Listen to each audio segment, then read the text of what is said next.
Chapter 16. We get help from a thief. Here's my definition of not fun. Fly a Pegasus toward an out-of-control helicopter. If Guido had been any less of a fancy flyer, we would have been chopped to confetti. I could hear Rachel screaming inside. For some reason, she hadn't fallen asleep, but I could see the pilot slumped over the controls, pitching back and forth as the helicopter wobbled toward the side of an office building. Ideas? I asked Annabeth. You're gonna have to take Guido and get out, she said. What are you going to do? In response, she said, Hi-ya! And Guido went into a nosedive. Duck! Annabeth yelled. We passed so close to the rotors I felt the force of the blades ripping at my hair. We zipped along the side of the helicopter and Annabeth grabbed the door. That's when things went wrong. Guido's wings slammed against the helicopter. He plummeted straight down with me on his back, leaving Annabeth dangling from the side of the aircraft. I was so terrified I could barely think, but as Guido spiraled, I caught a glimpse of Rachel pulling Annabeth inside the copter. Hang in there, I yelled at Guido. My wing, he moaned. It's busted. You can do it. I desperately tried to remember what Selena used to tell us in Pegasus riding lessons. Just relax the wing, extend it, and glide. We fell like a rock, straight toward the pavement 300 feet below.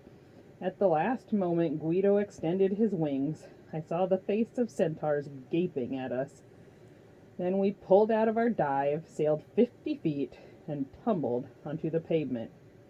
Pegasus over demigod. Ow, Guido moaned. My legs, my head, my wings. Sheeran galloped over with his medical pouch and began working on the Pegasus. I got to my feet.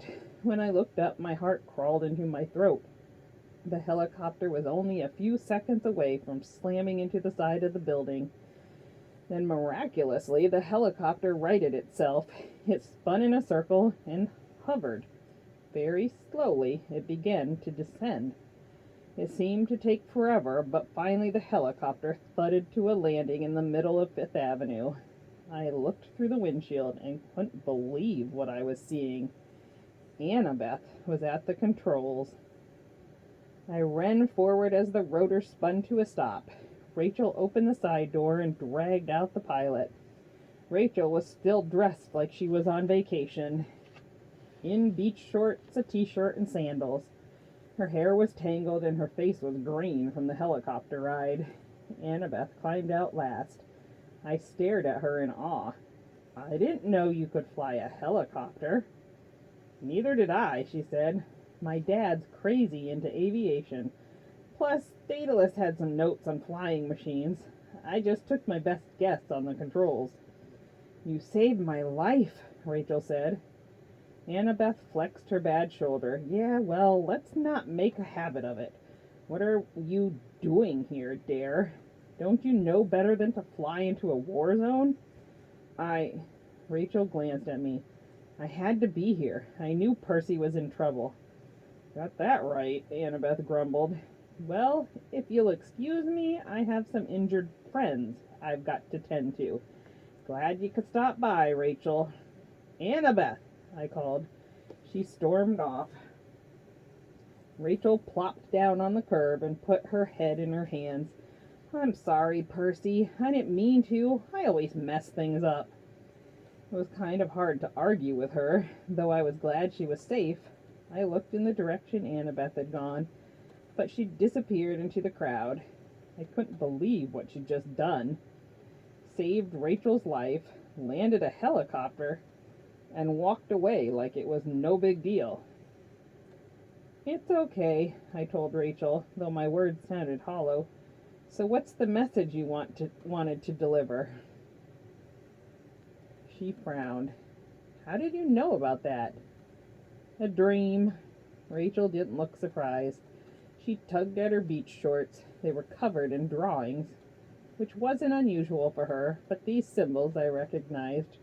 Greek letters pictures from camp feeds, sketches of monsters, and faces of gods.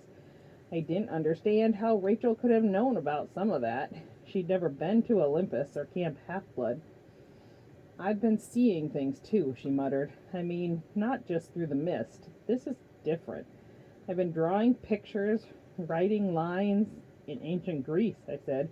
Do you know what they say? That's what I wanted to talk to you about. I was hoping, well, if you had gone on with us on vacation, I was hoping you could have helped me figure out what's happening to me. She looked at me pleadingly. Her face was sunburned from the beach. Her nose was peeling. I couldn't get over the shock that she was here in person. She'd forced her family to cut short their vacation, agreed to go to a horrible school, and flown a helicopter into a monster battle just to see me. In her own way, she was as brave as Annabeth. But what was happening to her with these visions really freaked me out. Maybe it was something that happened to all mortals who could see through the mist, but my mom had never talked about anything like that. And Hestia's words about Luke's mom kept coming back to me. May Castellan went too far. She tried to see too much. Rachel, I said, I wish I knew. Maybe we should ask Chiron. She flinched like she'd gotten an electric shock. Percy, something is about to happen. A trick that ends in death. What do you mean? Whose death? I don't know. She looked around nervously. Don't you feel it? Is that the message you wanted to tell me? No, she hesitated. I'm sorry, I'm not making sense, but that thought just came to me. The message I wrote on the beach was different. It had your name in it. Perseus, I remember, in ancient Greek. Rachel nodded. I don't know its meaning, but I know it's important. You have to hear it. It said, Perseus, you are not the hero. I stared at her like she'd just slapped me. You come thousands of miles to tell me I'm not the hero? It's important, she insisted. It will affect what you do. Not the hero of the prophecy, I asked. Not the hero who defeats Kronos? What do you mean? I'm sorry, Percy. That's all I know. I had to tell you because... Well, Chiron cantered over. This must be Miss Dare. I wanted to yell at him to go away, but of course I couldn't. I tried to get my emotions under control. I felt like I had another personal hurricane swirling around me. Chiron, Rachel Dare, I said. Rachel, this is my teacher, Chiron. Hello, Rachel said glumly. She didn't look at all surprised that Chiron was a centaur. You are not asleep, Miss Dare, he noticed, and yet you are mortal? I'm mortal, she agreed, like it was a depressing thought. The pilot fell asleep as soon as we passed the river. I don't know why I didn't. I just knew I had to be here to warn Percy. Warn Percy? She's been seeing things, I said, writing lines and making drawings. Chiron raised an eyebrow. Indeed? Tell me. She told him the same things she told me. Chiron stroked his beard. Miss Dare, perhaps we should talk. Chiron, I blurted. I had a sudden terrible image of Camp Half-Blood in the 1990s, and May Castellan's scream coming from that attic. You'll help Rachel, right? I mean, you'll warn her that she's got to be careful with this stuff, not go too far. His tail flicked like it does when he's anxious. Yes, Percy, I will do my best to understand what is happening and advise Miss Dare, but this may take some time. Meanwhile, you should rest. We've moved your parents' car to safety. The enemy seems to be staying put for now. We've set up bunks in the Empire State Building. Get some sleep. Everybody keeps telling me to sleep, I grumbled. I don't need sleep. Chiron managed a smile. Have you looked at yourself recently, Percy? I glanced down at my clothes, which were scorched, burned, sliced, and tattered from my night of constant battles. I look like death, I admitted. But you think I can sleep after what just happened? You may be invulnerable in combat. Chiron chided. "But that only makes your body tire faster. I remember Achilles. Whenever that lad wasn't fighting, he was sleeping. He must have taken 20 naps a day. You, Percy, need your rest. You may be our only hope." I wanted to complain that I wasn't their only hope. According to Rachel, I wasn't even the hero. But the look in Chiron's eyes made it clear he wasn't going to take no for an answer. "Sure," I grumbled. "Talk." I trudged toward the Empire State Building. When I glanced back, Rachel and Chiron were walking together in earnest conversation, like they were discussing funeral arrangements. Inside the lobby, I found an empty bunk and collapsed, sure that I would never be able to sleep. A second later, my eyes closed. In my dreams, I was back in Hades' garden. The Lord of the Dead paced up and down, holding his ears while Nico followed him, waving his arms. "You have to," Nico insisted. Demeter and Persephone were behind them at a breakfast table. Both of the goddesses looked bored. Demeter poured shredded wheat into 4 huge bowls. Persephone was magically changing the flower arrangements on the table, turning the blossoms from red to yellow to polka-dotted. "I don't have to do anything." Hades' eyes blazed. "I'm a god." "Father," Nico said, "if Olympus fails, your own palace's safety doesn't matter. You'll fade too." "I am not an Olympian," he growled. "My family has made that quite clear." "You are," Nico said, "whether you like it or not." "You saw what they did to your mother," Hades said. "Zeus killed her, and you would have me help them? They deserve what they get." Persephone sighed. She walked her fingers across the table, absently turning the silverware into roses. "Could we please not talk about that woman?" "You know what would help this boy?" Demeter mused. "Farming." Persephone rolled her eyes. "Mother, 6 months behind a plow. Excellent character building." Nico stepped in front of his father, forcing Hades to face him. "My mother understood about family. That's why she didn't want to leave us. You can't just abandon your family because they did something horrible. You've done horrible things to them, too." "Maria died," Hades reminded him. "You can't just cut yourself off from the other gods. I've done very well at it for thousands of years." "And has that made you feel any better?" Nico demanded. "Has that curse on the oracle helped you at all? Holding grudges is a fatal flaw. Bianca warned me about that, and she was right." "For demigods! I am immortal, all-powerful. I would not help the other gods if they begged me. If Percy Jackson himself pleaded." "You're just as much of an outcast as I am," Nico yelled. "Stop being angry about it and do something helpful for once. That's the only way they'll respect you."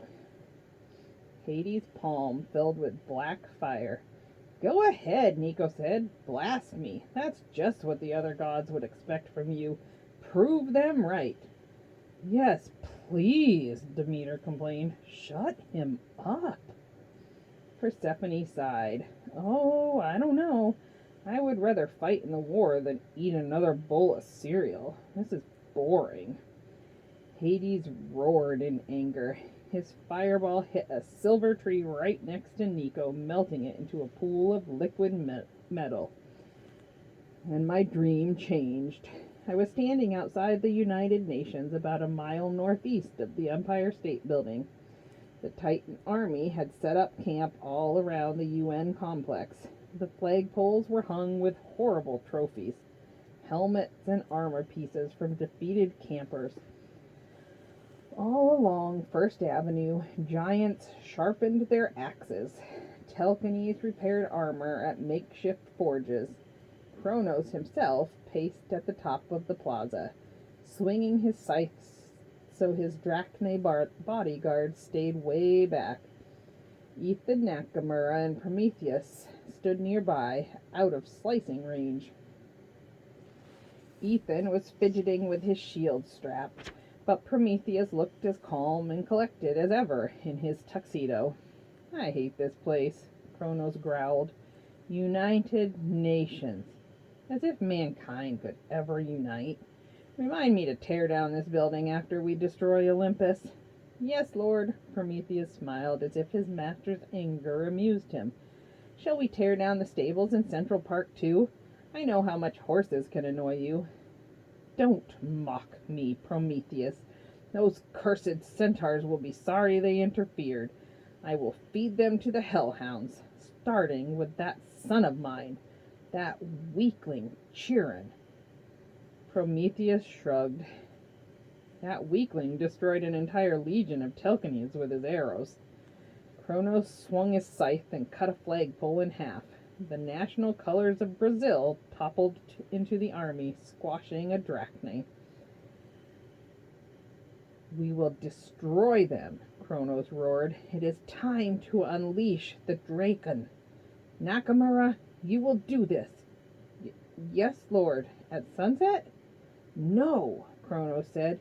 "Immediately. The defenders of Olympus are badly wounded. They will not expect a quick attack. Besides, we know this Draken they cannot beat." Ethan looked confused. "My lord?" "Never you mind, Nakamura. Just do my bidding. I want Olympus in ruins by the time Typhon reaches New York. We will break the gods utterly." "But, my lord," Ethan said, "your regeneration?" Kronos pointed at Ethan, and the demigod froze. "Does it seem," Kronos hissed, "that I need to regenerate?" Ethan didn't respond.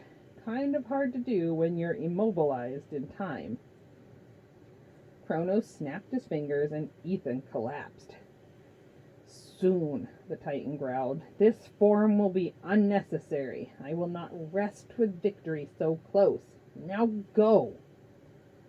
Ethan scrambled away. "This is dangerous, my lord," Prometheus warned. "Do not be hasty." "Hasty? After festering for 3,000 years in the depths of Tartarus, you call me hasty? I will slice Percy Jackson into 1,000 pieces." "Thrice you fought him," Prometheus pointed out, "and yet you've always said it is beneath the dignity of a Titan to fight a mere mortal. I wonder if your mortal host is influencing you, weakening your judgment." Kronos turned his golden eyes on the other Titan. "You call me weak?" "No, my lord, I only meant—" "Are your loyalties divided?" Kronos asked. "Perhaps you miss your old friends, the gods. Would you like to join them?" Prometheus paled. "I misspoke, my lord. Your orders will be carried out." He turned to the armies and shouted, "Prepare for battle!" The troops began to stir. From somewhere beneath the UN compound, an angry roar shook the city, the sound of a Draken waking. The noise was so horrible it woke me, and I realized I could still hear it from a mile away. Grover stood next to me, looking nervous. "What was that?" "They're coming," I told him, "and we are in trouble." The Hephaestus cabin was out of Greek fire. The Apollo cabin and the hunters were scrounging for arrows. Most of us had already ingested so much ambrosia and nectar, we didn't dare take any more. We had 16 campers, 15 hunters, and half a dozen satyrs left in fighting shape. The rest had taken refuge on Olympus. The party ponies tried to form ranks, but they staggered and giggled, and they all smelled like root beer. The Texans were headbutting the Coloradian. The Missouri branch was arguing with Illinois. The chances were pretty good the whole army would end up fighting each other rather than the enemy. Chiron trotted up with Rachel on his back. I felt a twinge of annoyance because Chirin rarely gave anyone a ride, and never a mortal. Your friend here has some useful insights, Percy, he said. Rachel blushed. Just some things I saw in my head. A draken, Chirin said. A Lydian draken, to be exact. The oldest and most dangerous kind. I stared at her. How did you know that? I'm not sure, Rachel admitted, but this draken has a particular fate. It will be killed by a child of Ares. Annabeth crossed her arms. How can you possibly know that? I just saw it. I can't explain. Well, let's hope you're wrong, I said, because we're a little short on children of Ares. A horrible thought occurred to me, and I cursed in ancient Greek. What? Annabeth asked. The spy, I told her. Chrono said, we know they cannot beat this draken. The spy had been keeping him updated. Chronos knows the Ares cabin isn't with us. He intentionally picked a monster we can't kill. Thalia scowled. If I ever catch your spy, he's gonna be very sorry. Maybe we could send another messenger to camp. I've already done it, Chirin said. Blackjack is on his way back. But if Selena wasn't able to convince Clarice, I doubt Blackjack will be able. A roar shook the ground. It sounded very close. Rachel, I said, get inside the building. I want to stay. A shadow blotted out the sun. Across the street, a draken slithered down the side of a skyscraper. It roared, and 1,000 windows shattered. On second thought, Rachel said in a small voice, I'll be inside.